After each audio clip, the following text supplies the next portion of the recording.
Pravna služba Gospodarske zbornice Slovenije je 27. avgusta 2014 na GZS v Ljubljani pripravila mednarodno konferenco Prvi dan delodajalcev.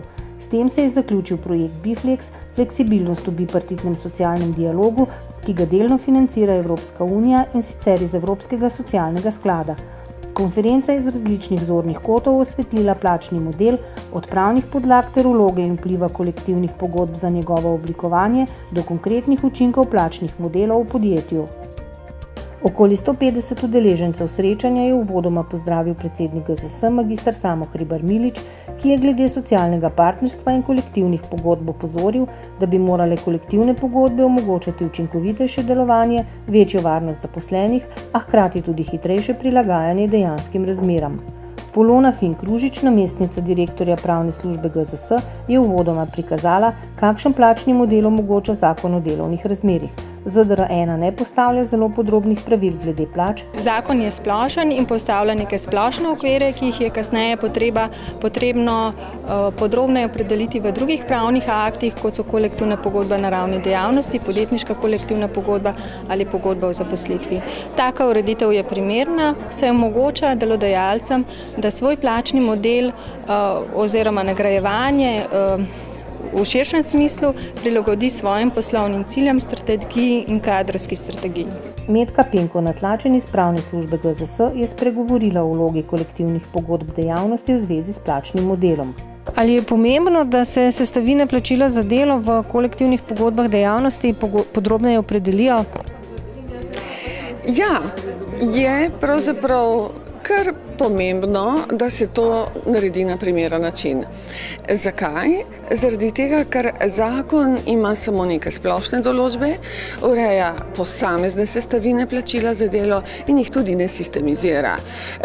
Pove, kaj je delavčeva plača z posameznimi sestavnimi deli, pove, da je osnovna plača tisto, kar delavcu zapišemo v pogodbo o zaposlitvi in da mora odražati zahtevnost dela, pove nam, da je delavčeva pravica regres za letni dopust, odpravnino ob upokojitvi, pove nam, da je delavčeva pravica tudi povračilo stroškov v zvezi z delom, skratka povračilo tistih stroškov, ki jih je imel delavec v imenu in za račun delodajalca, ker je opravljal delo.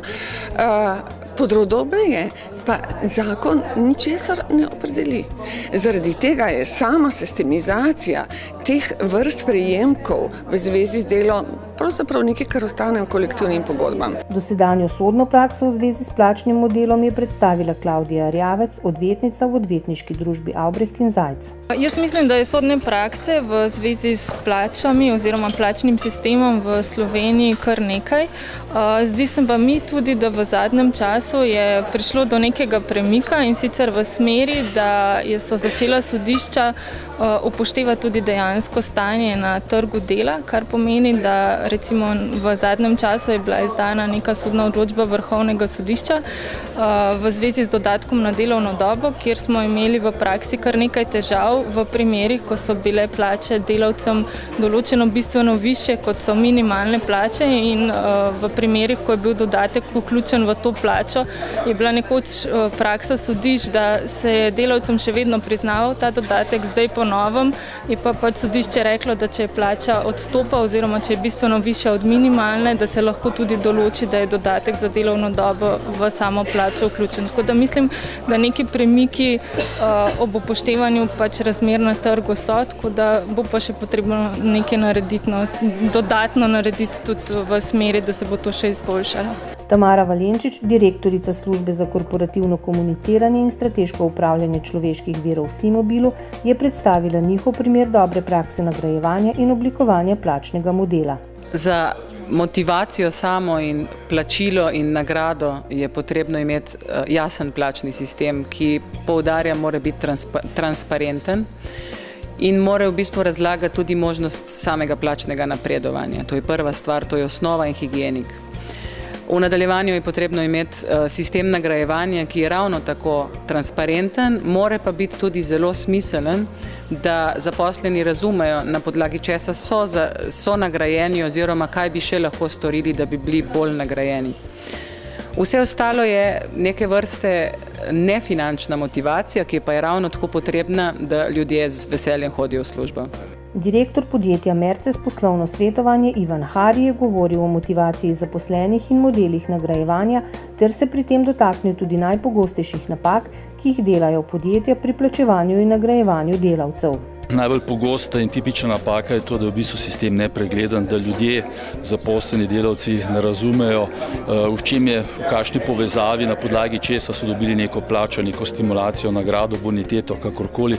Torej, to je osnovni problem, da sistemi niso pregledni, ljudje si ne znajo sami izračunati svoje plače, ne znajo si izračunati svoje stimulacije, ne vedo, kaj morajo narediti, da recimo napredujejo v višjo plačo, v višji plačilni razred ali pa dobijo višjo stimulacijo. Torej, sistemi so nepregledni. Običajno je tudi problem tudi ta, da niso izdelana ustrezna merila in kriterije za to stimulativno nagrajevanje, za nagrajevanje delovne uspešnosti.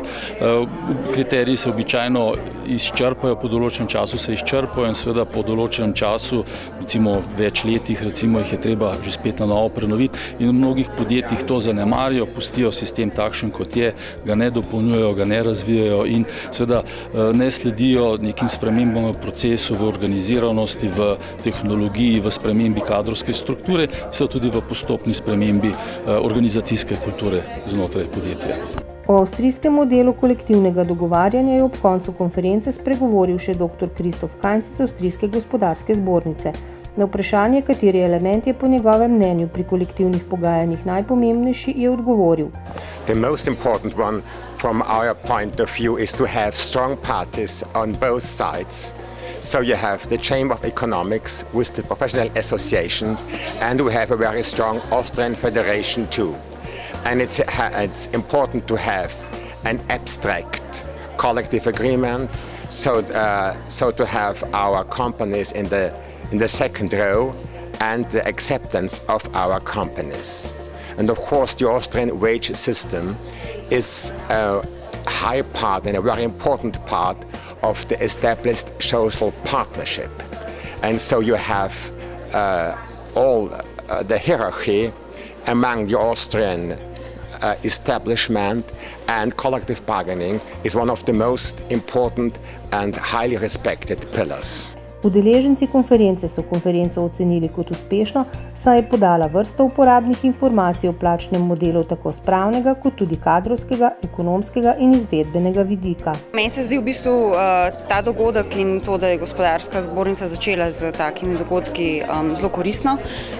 Predvsem so koristne prakse, ki jih slišimo v bistvu strani delodajalcev in kaj je tisto, kar je v okviru zakonodaje mogoče in kaj je tisto, kar delodajalcem predstavlja omejitve. Tako da jaz v bistvu ta dogodek vidim kot dobro priložnost, da delodajalci izpostavljamo, kje so pač tiste težave in kaj je tisto, kar je potrebno okrog zakonodaje, davčne politike in ostalega, kar smo pač danes slišali tudi in naslovili, se pač dotakniti. Je pa tudi dejstvo, da ne sme ostati samo pri tem, se pravi pri tem, da izpostavljamo težave, ki jih delodajalci imamo v okviru pač zakonodaje, temveč tudi v bistvu, da se tukaj pač ustvarjajo neki premiki. Se pravi, da je gospodarska zbornica nek nosilec teh premikov. Vtisi so definitivno pozitivni. Zdi se mi zelo pomembno, da se o plačnih modelih govori. Nenazadnje je plačni model pomemben z marsikaterega vidika, tako z vidika podjetja, kako tudi delodajalca in pa seveda tudi družbe kot celote. Zdi se mi tudi zelo pomembno, da se govori o vseh vidikih, torej o tem tako imenovanem socialnem oziroma etičnem vidiku, o pravnem vidiku in pa nenazadnje tudi o ekonomskem vidiku. Tako da ideja je odlična. Gospodarski zbornici čestitke za organizacijo konference in se veselimo seveda tudi nadaljnjih konferenc na to temo.